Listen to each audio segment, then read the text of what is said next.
You are welcome to the Lord TV, your number one fantastic reality TV that gives you all that it takes to be enlightened on trending news such as politics, entertainment, sports, and what have you.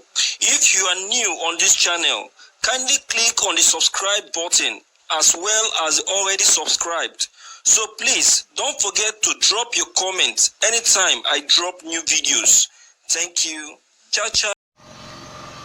Viewers, we have another trending news for you today, and the headline is "Your call for restructuring is too late. Nigeria must be divided."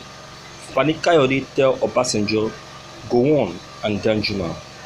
But before I proceed, don't forget to click on the red subscribe buttons as well as the bell button to get updated anytime we upload new videos. The news in details. Femi Fani Kayode, a former Minister of Aviation, has told former President Olusegun Obasanjo, ex-head of state General Yakubu Gowon, and military commander Theophilus Danjuma to shun the idea of restructuring, adding that nothing will stop self-determination. Fani Kayode, a chieftain of the People's Democratic Party (PDP), said the call coming from the elder statesmen is rather too late now. He said that the trio had rejected restructuring in 1967 at Aburi and instead decided to fight eagles, wondering why the call is coming now when self-determination has taken over.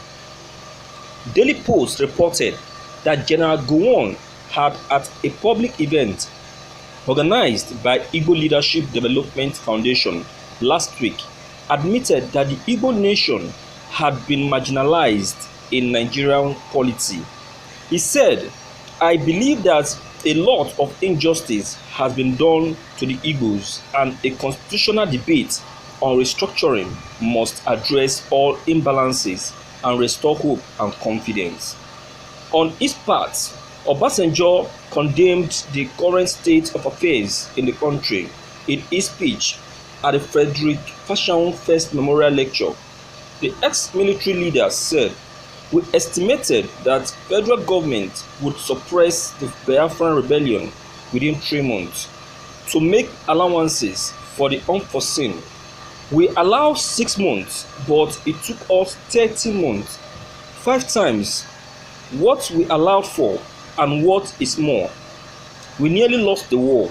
And as a field commander at the end of the war, I can attest that we fought with all Nigerian tribes, including Igbos, against Biafra.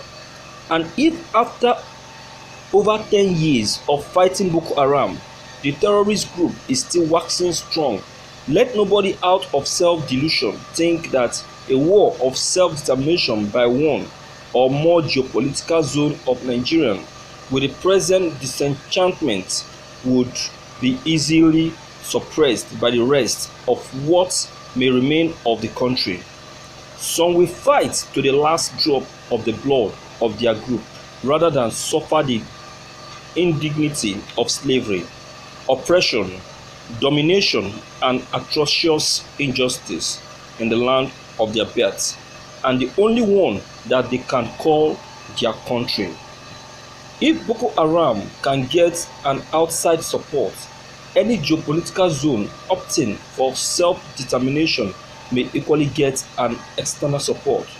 War may not necessarily go as planned, estimated, and predicted. Everything must therefore be put in place to avoid a war, the end of which no one can precisely predict. There is no assurance that Nigeria can survive a second civil war, but rather we should seek political solution and avoid a destructive civil war. Similarly, Nnamdi Kanu, the leader of the indigenous people of Biafra, IPOB, had earlier mocked the retired army generals for demanding restructuring from President Muhammadu Buhari. Backing the IPOB leader in a tweet on Monday morning, Fani Kayode said, Those that opposed restructuring at Aburi in 1967 and waged war against Biafra, namely Gowon, OBJ and T.Y. Danjuma, are now calling for restructuring. The truth is that restructuring is too late. Too late. The new kid on the block is known as self-determination and cannot be denied. Thank you for listening to this news. Viewers, I will say that I am in total support of our elder statement.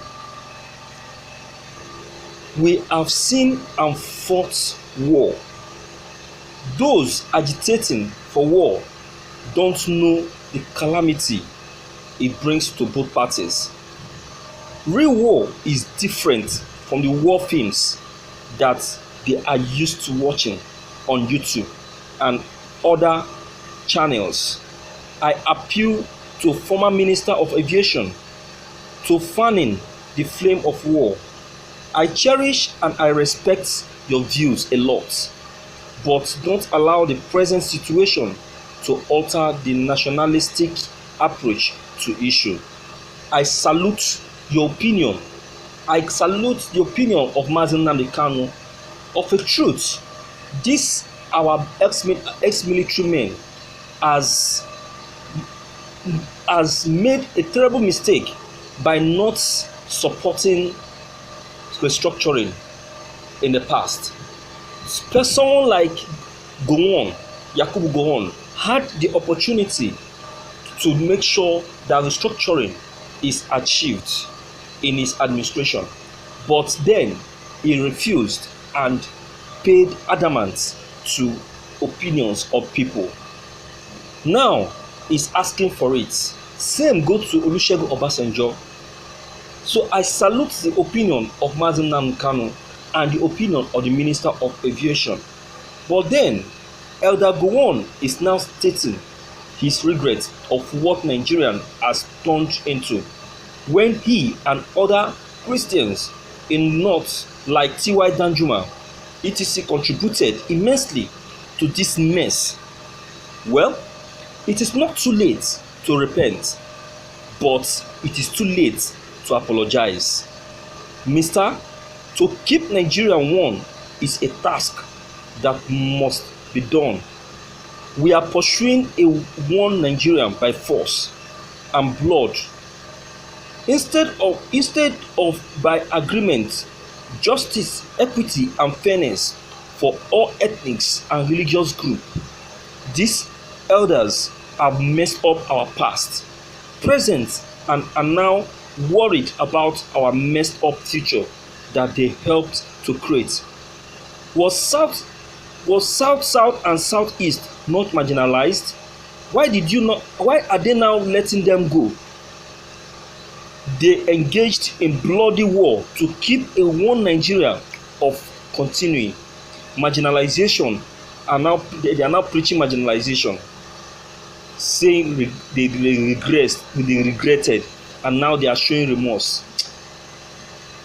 Let them tell this to the little children that are just coming up. So I will say this, that though it is not okay to engage in war, this can still be achieved in peace. But then I will still say this and will say it again. Our elder statesmen has messed up our past and our present. So their sudden repentance has nothing to do with us. It is now we that will now decide what we want and what we don't want. They asking for restructuring, I will say it's too late. Just like Mazen Nnamdi Kanu, when the Biafrans were agitating for restructuring during their time, they plotted a coup. They planned a coup. They were against the Biafrans. Instead, they fought the Biafrans because of this. Now, 50 years after they are now requesting and asking for restructuring. Ask yourself, had it been they have accepted restructuring 50 years back, what will Nigeria be by now? Wouldn't Nigeria be more better than what it is now? But because of their ignorance and selfishness, they just requested, they just turned the whole thing upside down. Well, I have nothing much to say than to say that we should put war aside and embrace reality. So what's your comment concerning this news? Don't forget to leave them behind. Click on the subscription buttons as well as the bell buttons to receive more updates as we update you with more videos. Thank you.